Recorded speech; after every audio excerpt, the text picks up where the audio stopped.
Good evening, scrappers and casters. For tonight's video, I'm going to scrap out a popcorn maker. This was given to me by one of my co-workers. He said that it didn't really work very well. They've used it once, and he pretty much donated it to the channel so we can go ahead and scrap it out on film. So I'm going to go ahead and rip this thing apart, and we'll go ahead and see what's inside it. Okay guys, I'm going to try to make this video as quick as possible. Reason being is we have a flood watch in our area. About a month and a half ago, we had a pretty bad flood in here. There was about 5 inches of water throughout the whole warehouse and in my lock shop. So I've already taken the proper precautions and got mostly everything off the floor. The only thing I still have left on the floor is the furnace, the propane tank, and a saw that I have. So, but I'm gonna go ahead and start ripping this apart. Pretty much, there's 3 security screws on the bottom. I don't know if you can see that. The bit is CR-V2, I believe. And you can get this bit set from Harbor Freight for about $6. The quality isn't the greatest, but they definitely work. So, I've never scrapped one of these popcorn makers before, so I really don't know what to expect. I suspect I'm probably going to get some kind of heating element. There's 4 screws underneath these little rubber feet here, and these are Phillips. So let me grab a screwdriver and go ahead and start taking this apart. Get this out of the way so you guys can see. So there's 4 screws here. And I'm assuming I'm probably going to get some, like I said, a heating element, probably some die-cast aluminum. The plate on the other side I think is die-cast. And I'm really curious to see what else is inside one of these. Well, like I said, there's probably not going to be too much, but it looks like it's fairly simple to scrap out, at least I hope. So we'll go ahead and get this apart. There's the cord. Yeah, just as I suspected, there's the heating element right here. I think those are stainless steel if I'm not mistaken. So I'm just going to go ahead and get my cutters and a couple other tools, and I'll be right back. Okay, we're back. I'm just going to start snipping wires. These connectors, they do have a little bit of brass inside them, but it's not even worth trying to get that out. I mean, you could try, but literally it's not worth your time. Clip this other one here. Then we can get this power cord out of here. Hopefully. There we go. Power cord's out. Throw that plastic and recycle. I'm already going to tear this down. Cut the cord end off, and there we go, piece of brass, one of the connectors, piece of brass, and then we throw that, recycle. I'm going to cut this end off right here. I'm already prepping for when I'm going to strip the wire. Just pull it apart, and there we go. It's down to its simplest form, so I don't have to worry about that. Got some more plastic here we're going to toss in the recycle. And just going to start removing things. Try to, at least. These connectors right here, they're always brass. I save them. They're very easy to strip apart. This is just a little layer of plastic, very thin. You can just pretty much roll it off. Get that out of there. Of course, zip ties. This looks like the motor for the carousel because this is a spinning unit. So I actually hate popcorn. I mean, I do like it, but it gets stuck in my teeth. So, usually spend about 2 days trying to get kernels out. So, electric motor. I could actually open this up. Pretty much you take a pair of side cutters here, you get the edge, and you start rolling it off and going around, and then you can pull this plate off. Probably not going to bother, it's not very heavy. So I'll just cut the wires off here. Set that aside. This goes in an electric motors bin. I'm going to keep all the wire together. Try to keep everything together. More plastic. Low grade wire. So, pretty much I'm going to remove these connectors from the heating element. Try to. Oh, that's really on there. There we go. pretty much just torque the element. So that's really on there. So we got another screw here, here, and here. Pull that apart real quick. And then maybe we can get this piece of plastic out of here. Throw that in recycle. There's a little bit of brass on this connector right over here, which I actually might pull that off. So these screws are pretty long. Like I said, trying to make this as quick as possible. But like I said, there's really not much in this, so I know it's going to be a pretty quick video. You know what? I'm going to get these screws out and I'll bring it back. Okay, we're back, guys. I got the 3 screws out, so I'm ready to pull this piece off. I might get this little connector later on. Like I said, there's a tiny bit of brass here on the connectors. So, I mean, it doesn't look like it's too hard to take apart, just the 2 screws, but I'll do that off camera. So pretty much what we got here looks like a piece of some type of cardboard. I don't know what you would call that. It's like some kind of... You'd actually see this kind of material if you were scrapping out a hair dryer. Same kind of material. I don't know what it is. I guess it's cardboard recycle. That's what I'm going to call it. So this is definitely die-cast aluminum. Here's the heating element, which I'm going to rip out off camera. If I can get it out. It looks like it's peened in every 1.5 inches. So, but pretty much like I suspected, there's really not much in these things. You know, just a little motor, heating element, and a little bit of wire, and die-cast aluminum. This is probably the most valuable piece here out of the whole thing. So, just gonna clean it up a little bit, and then just throw it right in my bin. So, hopefully this video is gonna be under about 15 minutes. I was gonna do a copper melt tonight, but just because of the flood warning that we have, I'm probably not gonna do it tonight. Oh, silicone grease. This stuff's pretty nasty. I'm just gonna cut it right off. There we go. There we go. And what I usually do is when I scrap out something, I try to clean the brass connectors off right then and there, because then the wire can go right in the bin and I don't have to clean it up. And then these, usually the way I do it is I'll find an easier one. Just usually get my fingernail on the edge here and just start peeling away. And then usually you could just roll it right off. This one's gonna give me problems because I'm doing it on camera and because my hands are shaky because I'm a smoker. So, but you get the idea. I mean, it just usually rolls right off. If I had a razor knife, I would just score it right down the middle and pull the plastic off, or the rubber. So that's it. That's what it looks like. So you get a bunch of them. They actually add up. So they're always brass. I've never seen them not brass. So I'll just set that aside with the rest of the brass. And then we'll go ahead and put a piece of plastic here, recycle. See if there's anything underneath. Looks like a little rubber gasket of some sorts. And then, so that's pretty much it. So let me see if I can get this off real quick, and I'll bring it back when I do.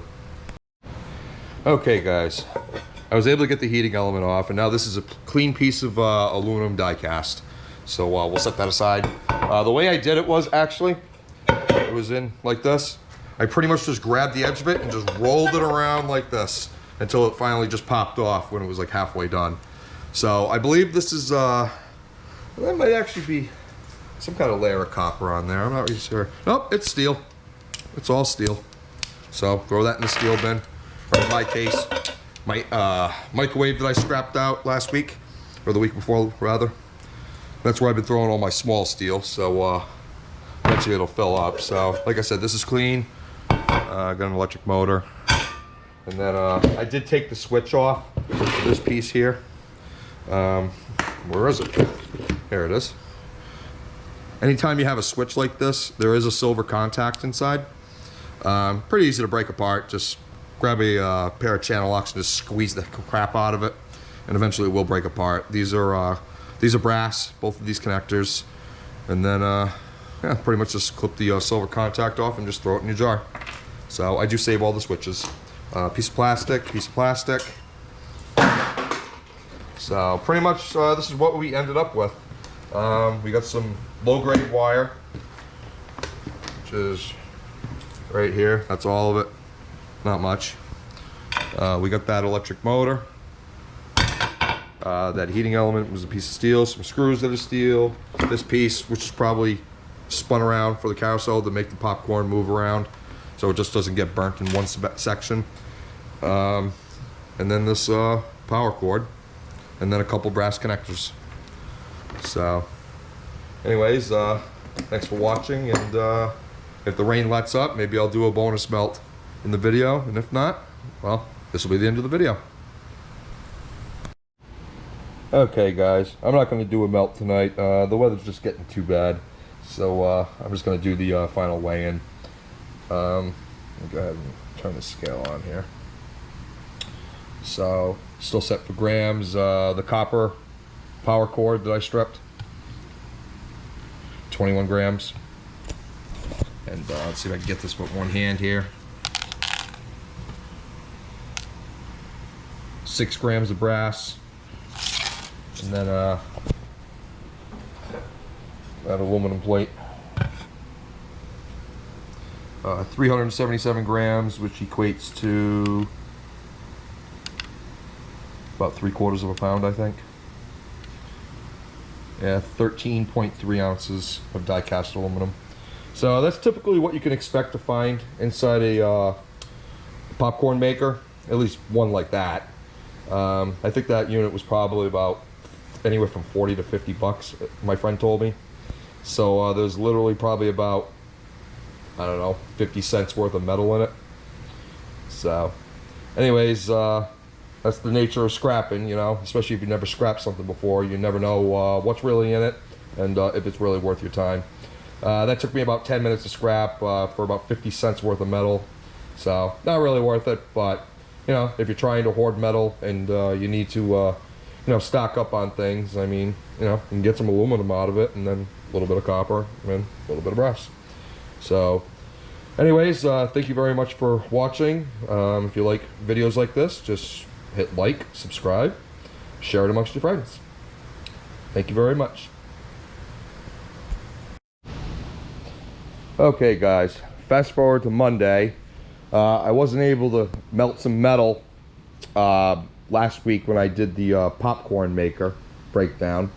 I'm just going to make this a continuation of that video, but just to give you an idea of what I've got to scrap out just from this weekend. I've got a couple TVs under here that I'm going to be scrapping out this week. I got a little window fan here that I might scrap out. Don't mind the shoes. This was given to me by one of my coworkers. That's a 65-inch Samsung TV. His son, I believe, ordered it on Amazon, and it got delivered by UPS, and it came in a little damaged. So yeah, that's pretty damaged. So I'm actually going to scrap that out this week, and I'm going to do a video pretty much showing what's really in it. Not much. More plastic than anything. But so pretty much getting back to the subject. This copper wire here, that was stripped with my electric wire stripping machine. I always keep it separate because I'm trying to make the money back on the machine. I spent $200 on it. So I pretty much stamped the bars with like WS, so I know that the copper was, the bars were made from this kind of wire that I used the machine for. So I'm gonna go ahead and get a whole bunch of this, and I'm gonna weigh it up on the table, and then we're gonna go ahead and start melting. Okay guys, I got all the copper I'm gonna melt tonight. You can see there, 3 pounds, 0.0 ounces. I'm gonna go ahead and switch this to grams. So 1,360 grams. And I'm gonna go ahead and load up the salamander crucible tonight. I really like this crucible. It pours very nicely and it's easy to clean. So I'm gonna go ahead and put the gloves on because it's just braided copper wire, stranded, whatever you want to call it. And it will cut into your hands, so you definitely want to go ahead and use some kind of protection. So I'll go ahead and get the crucible loaded up, and we'll get the furnace lit, and we'll go ahead and melt this stuff.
Pretty windy.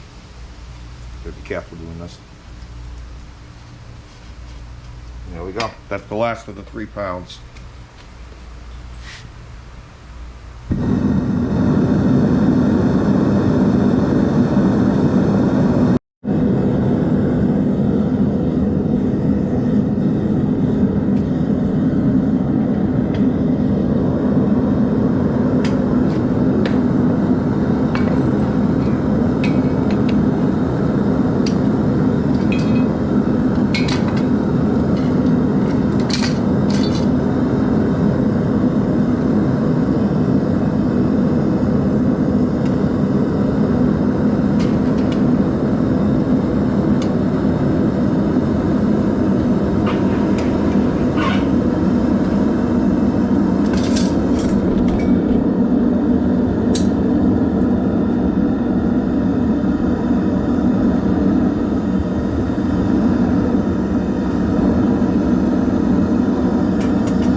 There's a little bit of slag in here, but I'm not going to worry about that right now.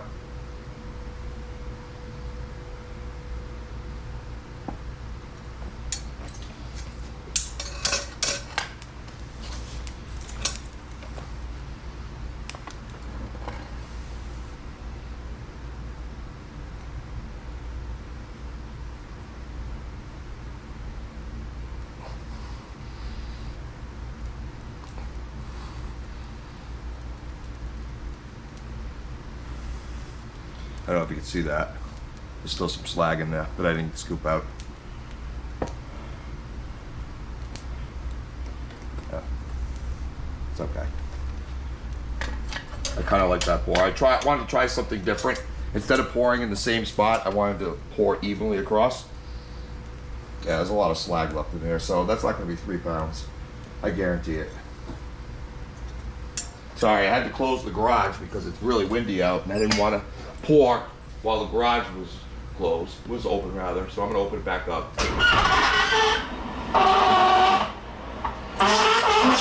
My lovely garage door.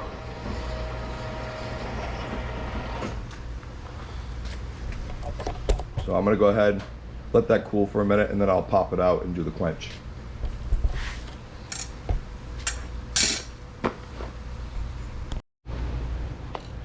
Okay guys, I finally got it out. It looks like there's a lot of brass mixed in with this. You can see the golden color over there. You never should melt different metals in the crucible, especially if you have some metal left over. There might have been a little bit left, and that's just on the surface. So let's go ahead and quench this and see how it looks.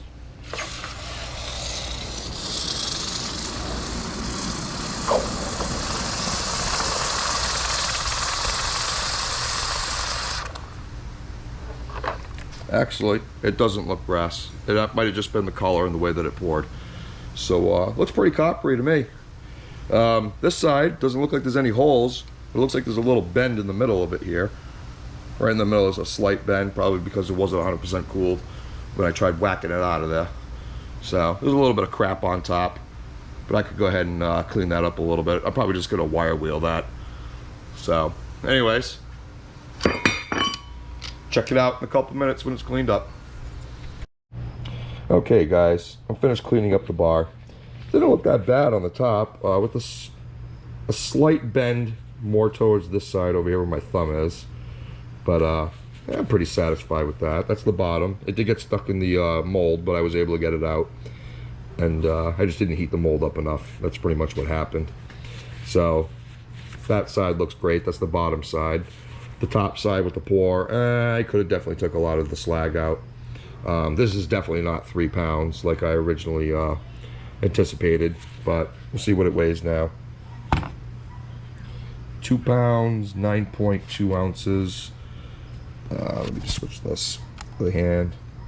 So we ended up with 1,168 grams, and I believe it was 1,360 grams to before I melted it. So, I mean, there's definitely a lot of slag left inside the crucible. Just open this up real quick.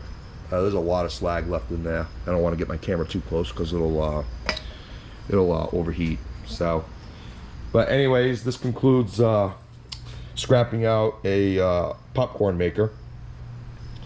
I'm sorry there was not much more content to add to this, but yeah, I'm just trying to get most of my copper wire melted. It's pretty much still what I got left over inside there, maybe about 4 or 5 pounds left. So, but pretty much that's what you can expect to find in a popcorn maker. Like I said, there really wasn't much in there, but it was still fun to make the video because, like I said, I've never done one of these before. So, if you like the content that I display on YouTube and you want to see future videos, just go ahead and hit that subscribe button.